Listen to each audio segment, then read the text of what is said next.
Hello and welcome to a new episode on Sadhana World Foundation. As you know, we care about crafting young lives.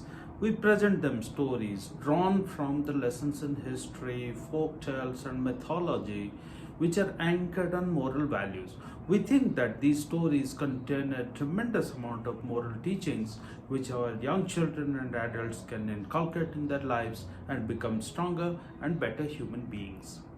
Very often, we find our concentration on a particular task is wavering. We have so many distractions around us. Imagine a child trying to concentrate on a lesson, or is completing homework, or is trying to understand what's written in a particular chapter. Mobile phone beeps, somebody calls, something happens around, and you don't concentrate on what you are doing. You shift your concentration on something else. It happens to all of us who are in different fields of life, different walks of life. Even a doctor who's trying to consult a patient, a lawyer who's trying to understand a case, is distracted by incoming phone calls, mobile phone, WhatsApp, and whatnot. Many times we fear that we must pick that call or pick up the phone and look at the message because we might be missing on something which is more urgent. So many notifications keep coming on the laptop. People keep calling, people keep walking in. So we are subjected to several distractions when we are on a particular job. And it is expected that we need to respond very quickly. It may be an Instagram post or a WhatsApp status. Imagine in this kind of a scenario what happens to our productivity. Let's dip into our mythology to figure out if there is any teaching available. And of course, day-to-day life, there are several people who have talked about it already. Everybody speaks, asks us, advises us to really focus on a particular task. Let me quote a small story from mythology and try to draw some meaning out of this. This is from the Ramayana. When Ravan has taken away Sita, Ram and Lakshman are extremely sad about it. They are trying to search for Sita. They meet Sugriv and his gang of monkeys as friends, and they have pledged their support. Hanuman finally is reminded by the someone very wise in the contingent that you have the power to really fly over 800 miles of the ocean and go and discover if Sita is there or not. So Hanuman takes a gigantic shape and flies over the ocean, almost like an aeroplane of our modern times. While he is flying, suddenly he sees a prize of a mountain on the bed of the sea.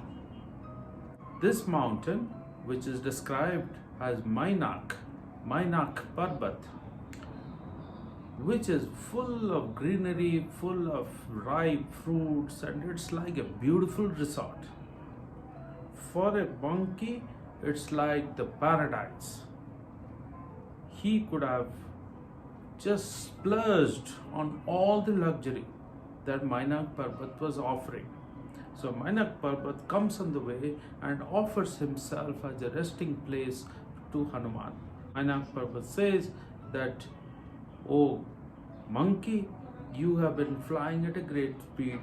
You looks like that you have been on a long expedition. Your limbs and hands are tired. Why don't you take some rest? And I have got beautiful fountains and fruits and whatnot. You take some rest and then you go."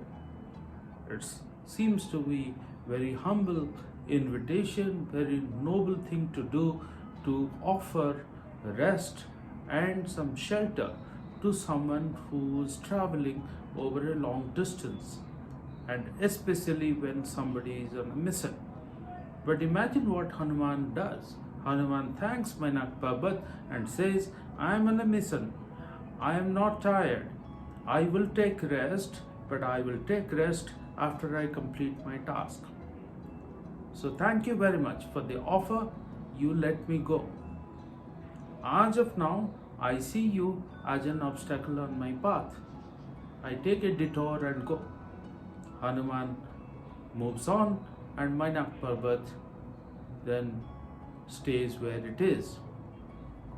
So this small mythological story, one wonders why this specific tale or a small thing of Mainak Parbat in this Ramayana, the story of Ramayana or the folk tale or whatever you can consider this as, epic, anything that you can consider this.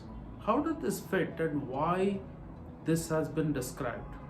I feel this has been described as a teaching for all of us. Whenever whosoever has written, whether it is true or false, is not the point. The point is about the imagination and the advice of the author for all of us, that when you are on a mission, you should focus on the result of that mission, on the destination, on the task at hand. Not really to take rest, to get distracted on the way. There will be many beautiful things which will come on our way. We must not be fickle. In chapter number 16, Srimad Bhagavad Gita, Lord Sri Krishna explains 26 noble qualities for all of us to adapt, for all of us to practice. One such noble quality is achapalam, which means lack of fickleness. He also advises us not to be fickle, to remain steadfast on the goal, on the journey, on the path that we have chosen, we have determined for ourselves. If you are an engineer, you are an electrician, you are an author, you are a singer, it doesn't matter what your profession is. It doesn't matter how you spend your bulk of your time of the day in any walk of life. You need to be steadfast. You cannot afford to be fickle.